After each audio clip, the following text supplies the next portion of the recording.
Hey everybody, it's Bruno. Here's my new episode of MB. Be my next guest on MB by clicking on the link below and we'll contact you. So listen, enjoy the episode. That's right. What's up, you sucker? All right, welcome to NB. I always clap my hands. Did you notice that? Boom, let's go. This is going to be a fun one. I have my good friend Anila. Anila, tell everybody what you do. I am the president and CEO at the Center for Newcomers. So that's what I do. Ooh. You know what this means in Italian? Holy moly, that's important. So that's pretty good. That's pretty good. So, and again, clap the hands. Anila, Better than jazz hands. Yeah, you know, you want to do Better, this? no. Okay, go like this. No. So Anila, tell us a little bit about the Center for Newcomers. Well, we are a not-for-profit charity, and we help immigrants and refugees that are new to Canada, help them to feel fully included in Canada. We also help the community welcome newcomers. Okay. Well, on NB, not everything has to be serious. Okay. So Anila's a pro in front of the camera. I don't know if you guys know this, but she's all like nice and composed. And I started asking some questions, and then you see the sweat coming out, right? But, challenge accepted. Are you ready? Challenge accepted, Okay. Bruno. Let's go. All right, I let's feel talk. I feel like I'm being roasted, but Are all you right. ready? I'm It's ready. not roasted. Okay. It's just, there's not canned answers, you know? Okay. So, and you're good at this. So, martial arts. Mm-hmm. Like it? Love martial arts. I think See? it's extremely You just learned important. something from the president of the Center of Newcomers. Loves martial arts. Tell us about your favorite martial art or... So I have a story for you. And I didn't know the story until when my husband, Stefan, Never met him. never met him. When my husband, Inside joke. When my husband, Stefan, proposed to me, it was really awkward and it was really hilarious and it was typically him. He actually didn't say the words out loud. He just said something like along the lines of, so remember when, and I'm like, you said that you didn't want to get married? I like actually said that. He goes, yes. And now 3 months into our relationship, you want to marry me? Yes. So does that mean we're engaged? Yes. And I was Nice. like, great, that sounds awesome. And he was like, oh, okay. So I just knew what he was going to say. He then went out and purchased an engagement ring. Okay. And the engagement ring matched the earrings that my grandfather gave my grandmother that I inherited. You got a good catch there. So in Great front catch. of my dad, he actually took the ring and showed my dad before he showed me. And my dad started crying because he knew those were his, you know, his mother's earrings. And then he burst out laughing. Mm-hmm. And I was like, what's so funny, Dad? And he said, when you were about 5 years old, you walked up to me. And now my dad is like that stereotypical old school dad that, you know, like he loved me, but I was like the little princess girl, but you don't talk back, you know, you don't, you know, disagree. Sorry, are you Italian? Well, yeah, Sorry. Italians and Indians, very, very similar, let me sounds tell like you. it, yeah. Very similar. So it was, you know, he was kind of that guy. And so, you know, he said to me, you're 5 years old, you walk up to me and you say, Dad, there's nothing you can do about it, so you better get used to it. And my dad says, what? I'm marrying Bruce Lee. Oh. And my dad looked at me, Very good. you know, and said, okay. Very good. And I said, Dad, what do you mean you said okay? I didn't get sent to my room for talking back or whatever. He said, well, at that moment, I had a dilemma in my head. Do I tell my little girl that Bruce Lee is dead, or do I just let it go? And he's like, and I didn't want to tell you he was dead, so I just let it go. Oh, that's so funny.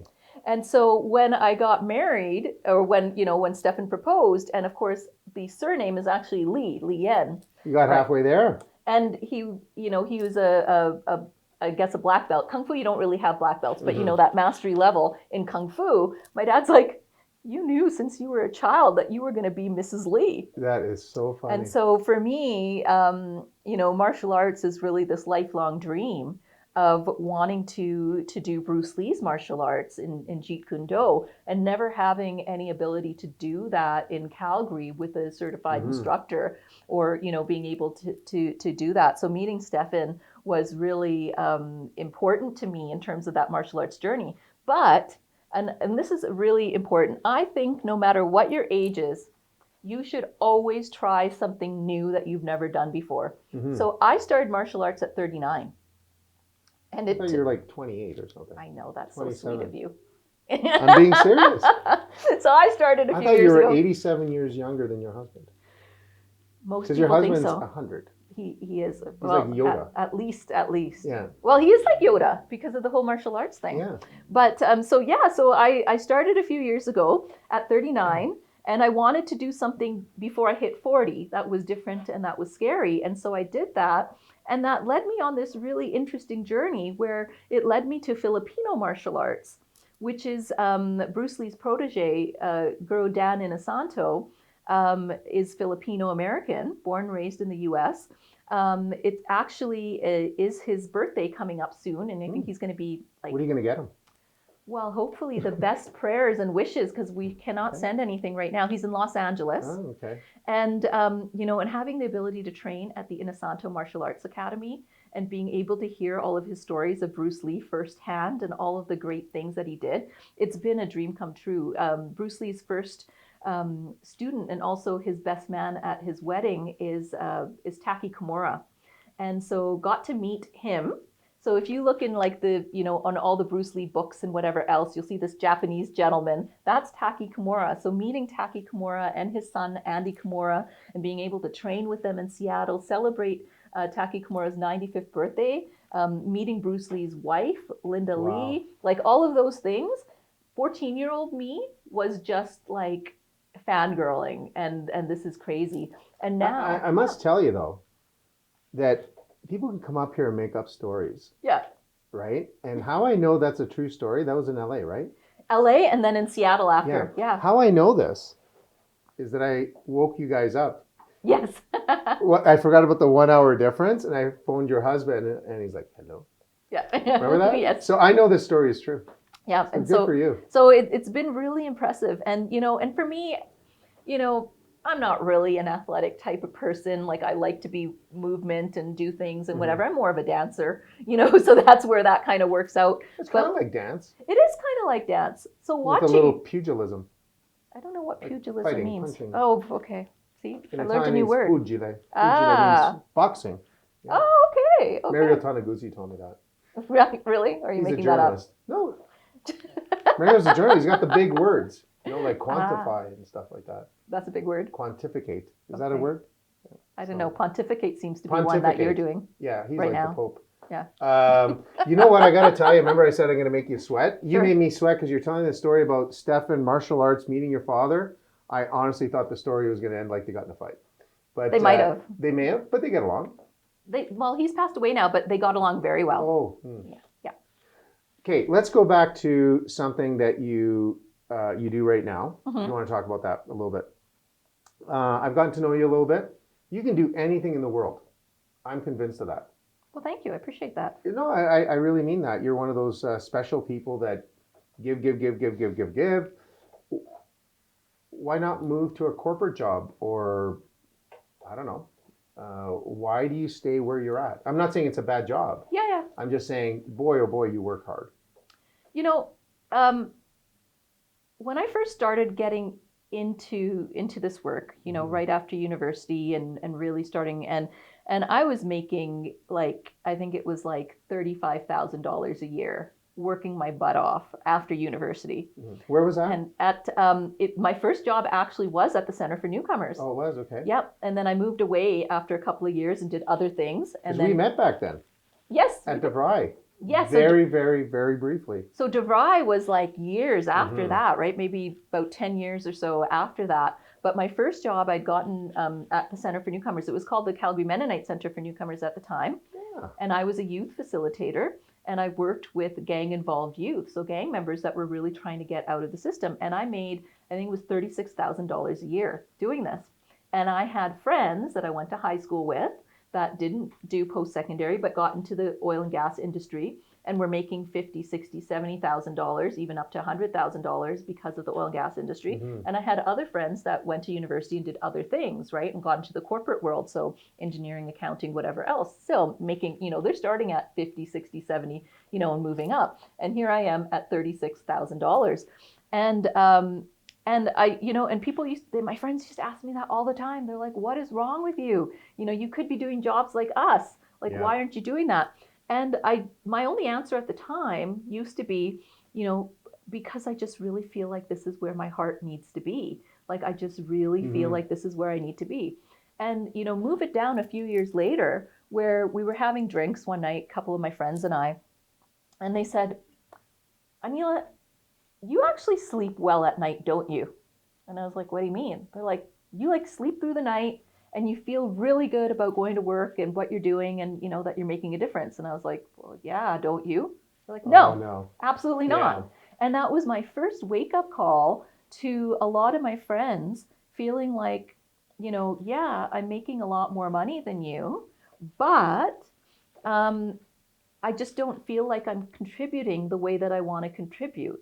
Right? I don't feel like, I've actually made a difference. So, because I'd invite my friends out, especially with the youth. We do like, theater productions where the youth told their stories, or we do fundraisers and different things. And they got to meet these kids and see how they were able to transition. They're like, the work you do is actually changing people's lives and helping these kids. Whereas the work we do, I had a good friend of mine, she's like, I monitor oil wells all day long, and I've got a big fancy, oil and gas production accounting degree to do this, but that's all I'm doing is monitoring these all day long.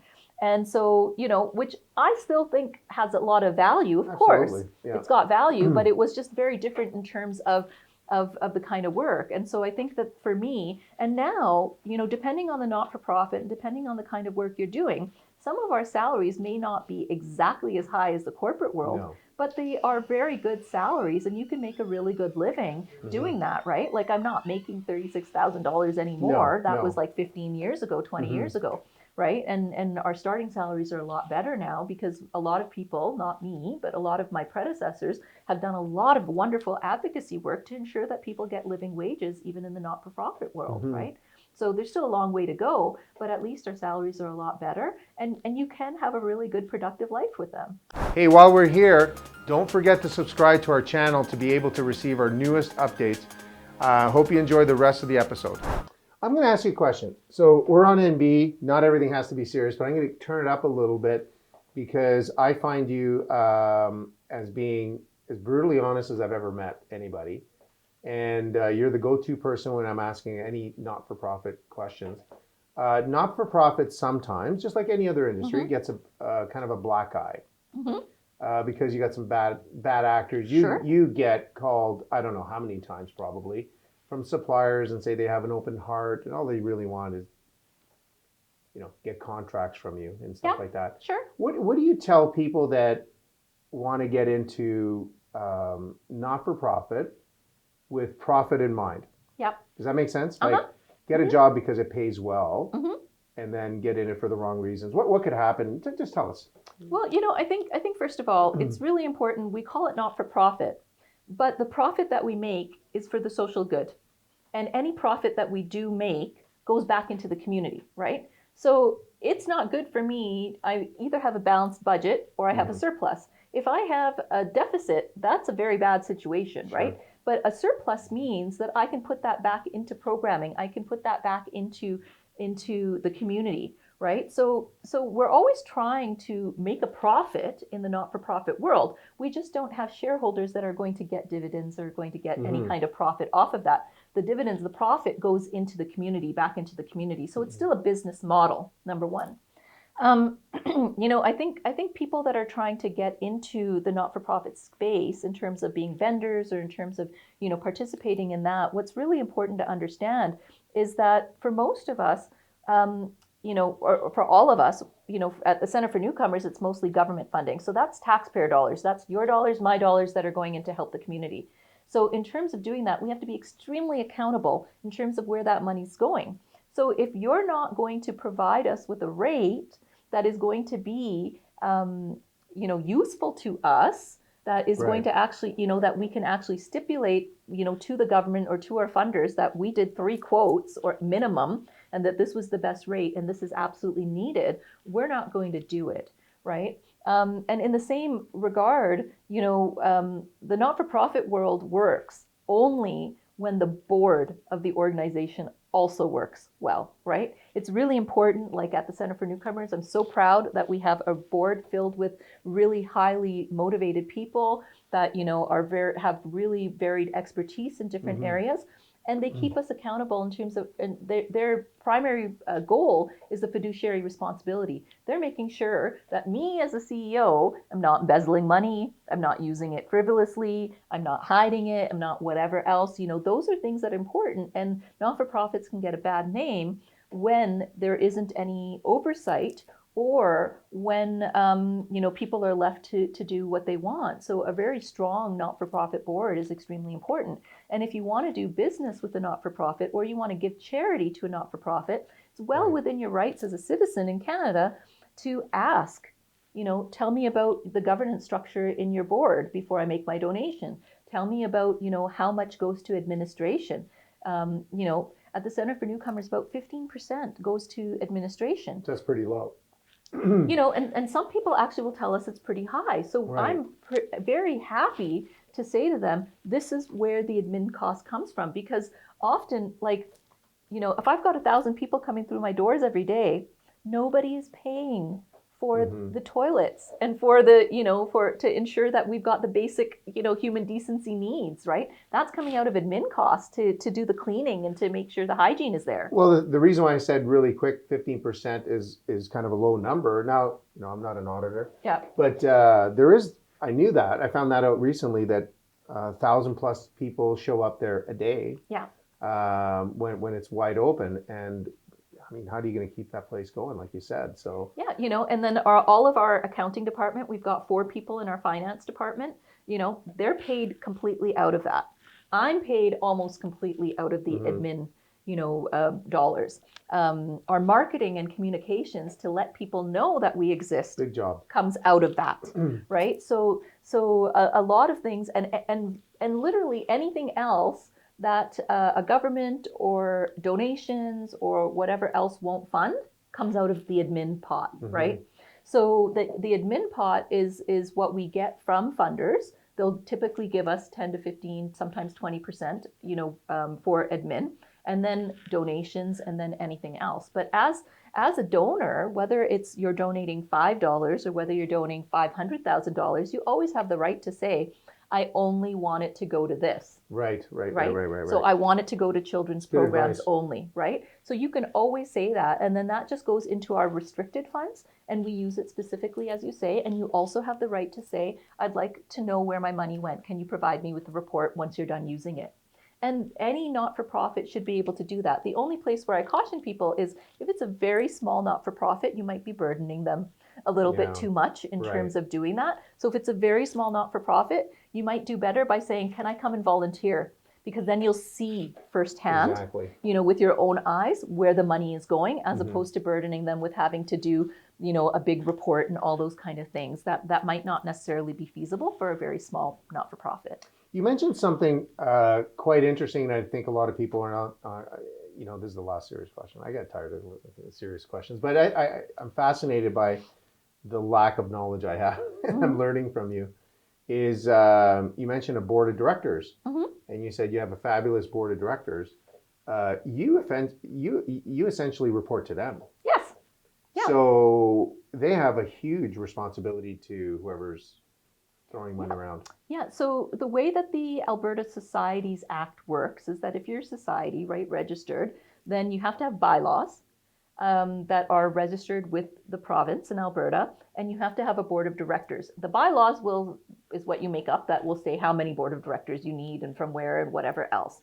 Those board of directors can either be a governance board or they can be an operating board, or like a managing board. So if they're a managing board, then they're involved in the day-to-day operations. But a governance board like ours means that they only have one employee, and that is the executive director or CEO. And so they're responsible for me and to ensure that there's no big scandals, there's no big issues, that we're being safe, that occupational health and safety, that our money's being spent properly, Right. and that we're meeting all of our obligations. It's my job to explain all of that to them and to do that. But the 160 staff that we work at the Center for Newcomers, I am responsible for them. So the buck Right. stops with me as the CEO for them, not with the board. And Operationally. then operationally. Yeah. Yeah. So let me ask you a question. Mm-hmm. That's all we do is ask. Do you have questions for me? No. Okay, good. I have to be polite. I mean, I would just ask you, be like, tell me how Just you met tell your me. wife. Like, those are the kind of questions I'd ask. Yeah. Those So, are interesting. no, I have a question. Like, you spend so much time there. Mm-hmm. Other than martial arts, what else do you do? Garden. Really? Yep. I am. I'm part of a group in Calgary called the Calgary Hippie Gardeners. Nice. And so I'm one of the admins in the group. It's a Facebook group. There's about 4,000 of us, maybe 3,500 of us. And Very our cool. pledge is that we do everything organic. We don't use pesticides. We don't do anything that could be harmful to the environment. And we try to bring in as many native to Calgary and our region plants. We try to be pollinator friendly, and we try to educate our own neighborhood and our own community, right? So I've got kids all the time running around my yard, my garden, learning about the plants that are in there, helping me harvest, getting my peas, eaten right from there, so that they learn to do that. So it sparks in them to also want to learn to grow food and learn to take care of the environment. I'm definitely, like, people that have a lawn, that's great. I'm definitely a no lawn kind of a person, because you just water it and then it does nothing, right? So we've gotten rid of all of our grass, and it's all garden beds. Kidding. Yep. All of it is garden beds. It's all, it's in the front mostly. We've just moved it into the backyard as well this year to create Very a little nice. space there. But I just started seeing my first real butterflies. So beautiful orange butterflies have started to come in. I'm hoping that will attract some hummingbirds and some different things like that. But bees everywhere. And bees are very friendly. They're very gentle. They're not like jerks like wasps, so having bees in the garden is really nice as well, and being able to do that. Did you know that if you have a slug Here's a question. infestation, did you know that if you have a slug, what you're supposed to do if you have an infestation of slugs? Run. That too, because they're gross. But beer traps. You can get beer that you don't want to drink, or low alcoholic beer like Co-op Gold or something like that. And you can put them in like little yogurt containers or whatever else around your garden. And the only thing that gets attracted to the beer is slugs. They go in, Really? they get euthanized, they just Oh, die boy. happy. And then They're drunk. well, yeah, they're drunk and they die happy. And so the other night, or the other day, actually the other Sounds day, like a wedding. it kind of is. Wedding in a can. Well, the other day, we're wondering, because I'm like, I know that we had some slugs, and there's nothing in the beer traps, and the magpies are losing their minds, right? So Stefan sees them. They are eating the slugs out of the beer and getting drunk. So now we've got a bunch of drunk magpies in our yard. Or were they 6 feet apart? They were not.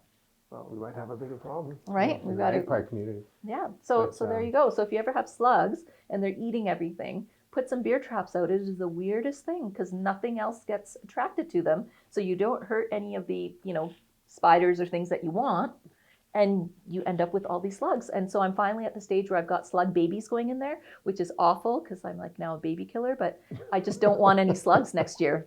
So all the Okay, babies are so dying. we reached a new height here. Subscribe below for all gardening tips and how to completely terminate slugs. Right? You only heard it here. I don't think there's any other YouTube channel that talks about that. But I have to tell you, I'm Italian.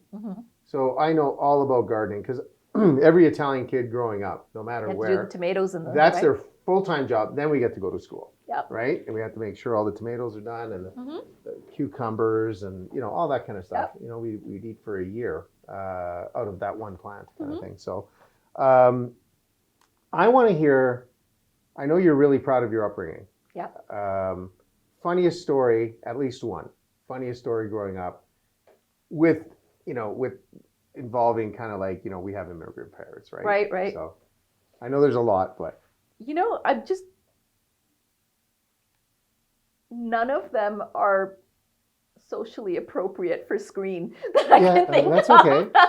That's okay. With my I'm Well, very, a lot of it is they were just naive. yeah, no, I mean, Some- just like very immigrant, or like very old school dad. A lot of them, a lot of the stories ended up with my brother and I running around the house with my dad like chasing us with something, right? Yeah. Like where we had to hide. But it was, for some reason, it was always a very funny thing. It wasn't like we were terrified that he was going to like hurt us. It was just like, Yeah. Dad lost his temper again because we didn't do this. Run, Yeah. and Yeah.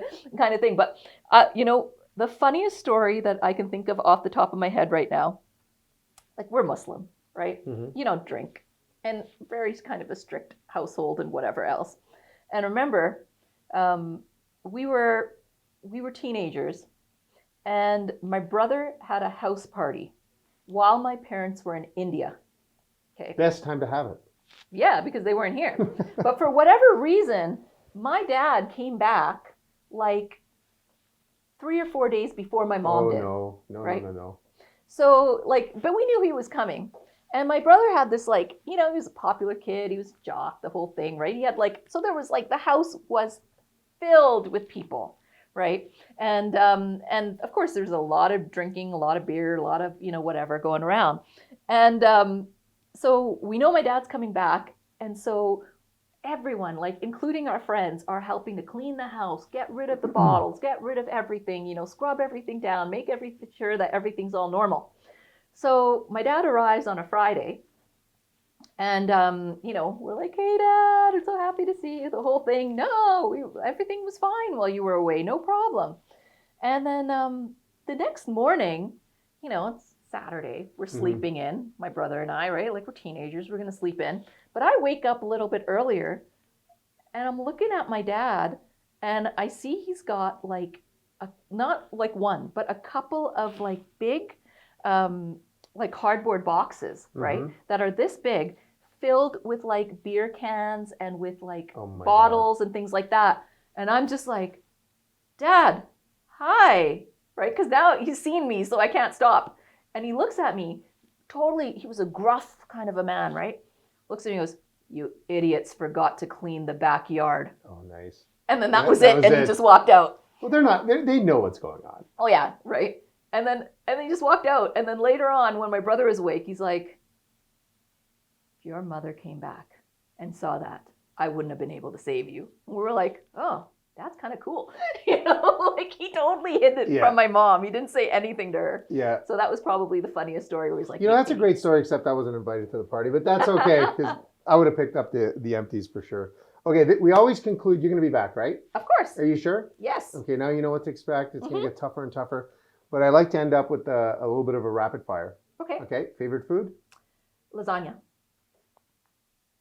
Unbelievable. That's great. That's why you have a vowel at the end of your name, Anila. There you go. Okay, favorite sport? Jeet Kune Do. Okay. Favorite place, and you can't go anywhere right now, but favorite place to vacation? Trinidad. I wonder why. Mm-hmm. That's a beautiful place, right? Mm-hmm. And favorite TV show growing up? Favorite TV show growing up? There were so many, but I think it was probably Three's Company. Oh, okay. And favorite movie? Kill Bill. Really? I like the woman kicking butt. Okay. You strike me more of as a love story type guy. No, but you're a superhero person. I am. Right? Mm-hmm. Yeah, that's what we have in common, I guess. You're the Wonder Woman, your husband's Robin, and I am Batman. That's right. That's what I'm talking about. Anila, thank you very, very much. We're going to be back, I am sure. Next time, hey, let's film it at your place. Absolutely. At the center. Maybe why don't we walk around and show everybody what's going on? Love to. Volunteer your time. Give money.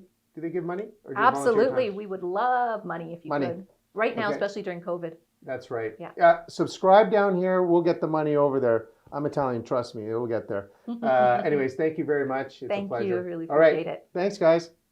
Hey, everybody. I hope you enjoyed this episode. Remember, if you want someone you know to be our next guest, simple. Click below in the description and we'll get in touch with them. Thank you for watching, and please subscribe and you'll never, ever miss another episode.